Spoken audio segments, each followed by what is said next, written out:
అత్యంత కృపగలిగిన యేసు క్రీస్తు నామములో వాక్యాన్ని వింటున్న బిడ్డలందరినీ కూడా దేవుడు సమృద్ధిగా దీవించి ఆశీర్వదించును గాక. ఆమేన్. ప్రియ దేవుని బిడ్డలారా, అందరూ ఎలాగున్నారు? ఉదయమే లేచి ప్రార్థన చేసుకున్నారా? పరిశుద్ధ గ్రంథాన్ని చదువుకున్నారా? కుటుంబ ఆరాధన చేశారా? ఇంకా చేయలేదన్నా? తప్పకుండా కుటుంబ ఆరాధన చేయండి. అది కూడా ఏదో అలవాటుగానో ఏదో ఆచారంగానో కాదు,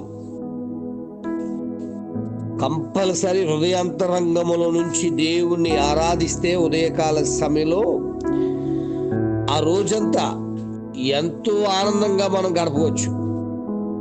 దేవుని బిడ్డలారా, ఈరోజు చాలా మంది, అందరూ కాదు, చాలా మంది నులివెచ్చని స్థితిలోకి వెళ్ళిపోయారు. అంటే భక్తి అలవాటైపోయింది. ప్రతిదీ కూడా అలవాటు, లేకపోతే ఆచారం, లేకపోతే ఏదో సింపుల్గా చేసేయాలన్నట్టుగా చేసుకుంటూ వెళ్ళిపోతాం తప్ప హృదయాంతరంగంలో నుంచి దేవునికి నిజమైన స్తుతి ఆరాధన రావట్లేదు. అందుకే అంటాడు, నువ్వు వెచ్చగానైనను లేవు, చల్లగానైనను లేవు, నులివెచ్చని స్థితిలోకి వెళ్ళిపోయామంటాడు భక్తుడు.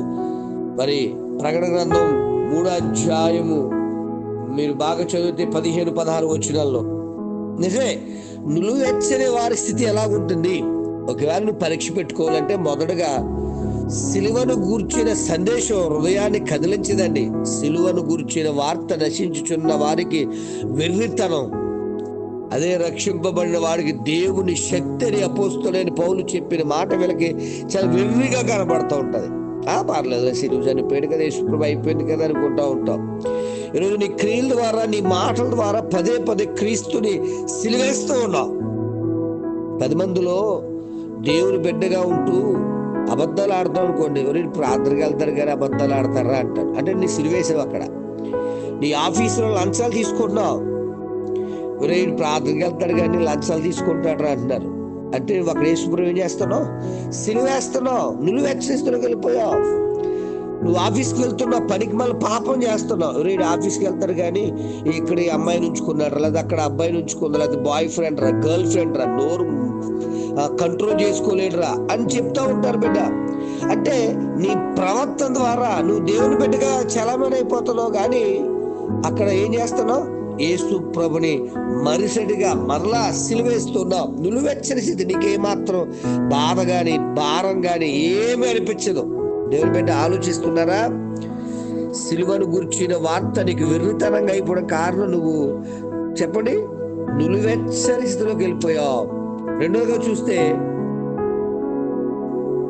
నువ్వు మొదటి ప్రేమను విడిచిపెడతా ఉంటావు బిడ్డ.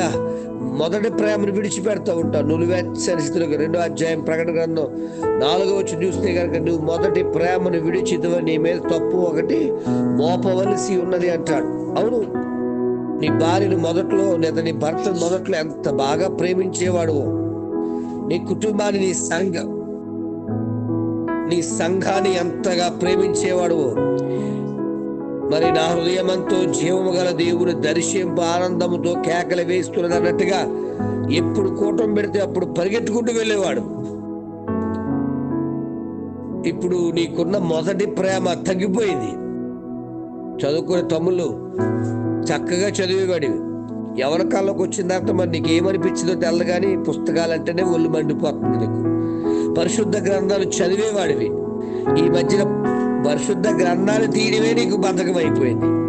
తమ్ముడు, చెల్లి, అర్థమవుతుందమ్మా? నులివెచ్చని స్థితిలోకి వెళ్ళిపోయిన వాళ్ళు సిలువను గురించిన వార్త అంటే ఒళ్ళు మండిపోద్ది, వాళ్ళకి చిరాగ్గా ఉంటుంది.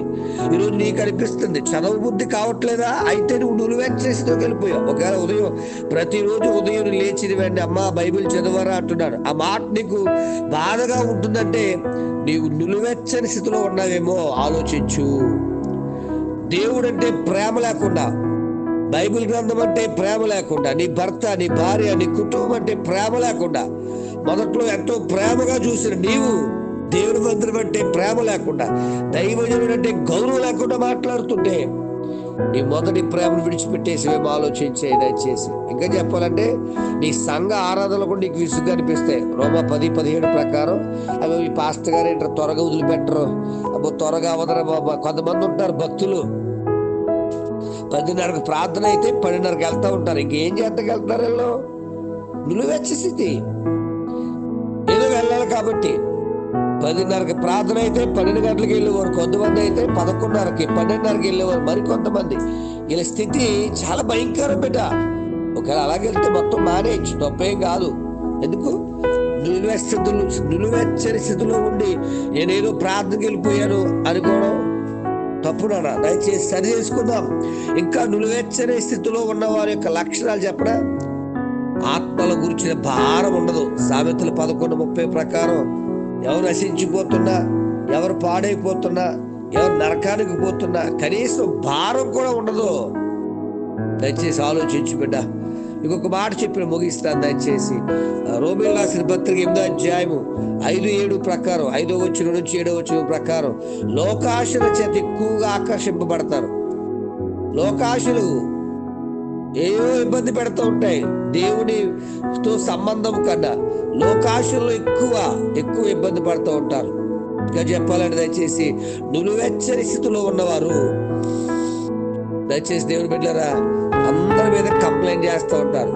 వీళ్ళ జీవితం ఎన్నో తప్పులు ఉంటాయి, వీళ్ళ జీవితం ఎన్నో నష్టాలు ఉంటాయి, ఎన్నో ఇబ్బందులు ఉంటాయి. దయచేసి వీటిని ఆలోచించరు కానీ ప్రక్క వారి మీద కంప్లైంట్ చేస్తూ ఉంటారు. ప్రక్క అవసరమైతే దైవజనుడి మీద కూడా కంప్లైంట్ చేస్తూ ఉంటారు. బిడ్డ, మరి నీ స్థితి ఎలాగుందో ఒక్కసారి ఆలోచించు. నీకు ఈ లక్షణాలు ఉన్నాయా? ఇంకా చెప్పాలంటే మరి దేవునికి ఇవ్వవలసిన వాటిని వారు ప్రత్యేక దశంభాగం కానీ కానుక కానీ దేవునికి ఇవ్వకుండా దైవజనుడికి వచ్చేటువంటి ఆ కానుకలు లెక్కలేస్తూ అబ్బో ఎంత ఇచ్చేస్తారా, ఎంతమంది సంఘంలో ఉన్నారా, ఎంత గొప్పడైపోయాడు, ఎంత ఇలాగైపోయాడు అని లెక్కలేస్తూ ఉంటారు. జాగ్రత్త, నేను నువ్వు మోసపుచ్చుకుంటూ ఉంటావు. వాక్యాన్ని వింటున్న దేవుని బిడ్డలారా, మన పరిస్థితి ఎలాగుంది? నీవు నిలువెచ్చని స్థితిలో ఉన్నట్టుగా అలవాటు భక్తి, పాపముతో కూడినటువంటి జీవిత విధానం, సరిచేసుకునే విశ్వాసం. దయచేసి ఆలోచించు. కష్టాలు వచ్చినప్పుడేమో దేవుని మీద నెపాలు మోపేస్తూ ఉంటారు.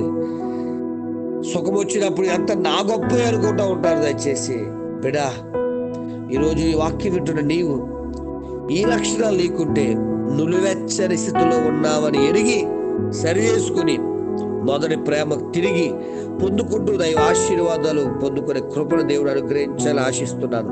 దేవుడి మాటలు దీవించును గాక. తండ్రి, నీకు వందనాలైనా స్తోత్రాలు. నిజమే, ఈ రోజుల్లో మా భక్తి అలవాటు భక్తిగా మారిపోయింది తప్ప ఆచరణాత్మక భక్తిగా ఉండట్లేదు ప్రభా.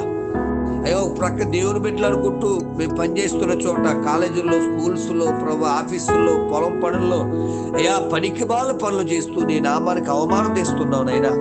మాదిరిగా ఉండవలసిన వారు వాళ్ళతో పొల్లికలించడాన్ని బట్టి నీ నామానికి అవమానం తెచ్చే బిడ్డలుగా ఉండిపోయావు. క్షమించండి నైనా. క్రైస్తవుడు అంటే మండుచున్న పొదని, అయ్యా అవునంటే అవును, కాదంటే కాదు అన్నట్టుగా పరిశుద్ధంగా జీవించమని నువ్వు వాక్యం ద్వారా ప్రతిరోజు బోధిస్తున్నా కూడా అయ్యా నీ వాక్యం మొదలు పెడితే చాలు నిద్రముత్తులు పడిపోయే అసమర్థ భక్తుల్లా తయారయ్యావు, రోషం లేని భక్తుల్లా తయారయ్యావు. నిలువెచ్చని స్థితిలో ఉన్నావు నైనా. క్షమించండి నైనా. సరి చేసుకునే జ్ఞానము దయచే అయ్యా. ఈరోజు ఏ విషయాలైతే మేము విన్నామో ఆ విషయాలన్నీ సరి చేసుకుని మొదటి ప్రేమ కలిగి నీ కొరకు నిలబడే జ్ఞానాత్మ దయచేయండి. మరొక్కసారి ప్రభా, మేము పనిచేసే చోట, మేము జీవించే చోట, మేము వెళ్ళే చోట అయ్యా మేము ఉన్నా లేకపోయినా మా గురించి ఒక మంచి సాక్ష్యాన్ని వినేటట్లుగా మమ్మల్ని అభిషేకించమని, ఆశీర్వదించమని అయ్యా, నీ సిలువను గురించిన వార్తను ప్రచురించే బిడ్డలుగా మమ్మల్ని వాడుకోమని, వర్ధిల్లింపచేయమని, నడిపించమని, బలపరచమని యేసు నామమున అడుగుచున్నాను తండ్రి. ఆమేన్. ప్రార్థన కొరకు నా సెల్ నంబర్ 9866958571. ప్రభు కృప మీకు తోడుగా ఉండును గాక. ఆమేన్.